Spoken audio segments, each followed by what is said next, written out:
Syederlun sebanyak 50 orang lebih menjadi korban tewas dalam aksi penembakan di sebuah gereja Katolik negara bagian Ondo, Nigeria.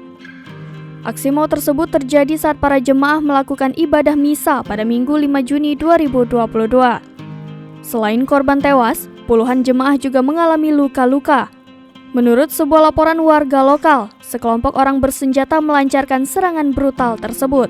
Para penyerang menargetkan gereja Katolik San Franciscus Xaverius di kota Owo saat para jemaah berkumpul pada hari Minggu di hari Pentakosta menurut pejabat setempat.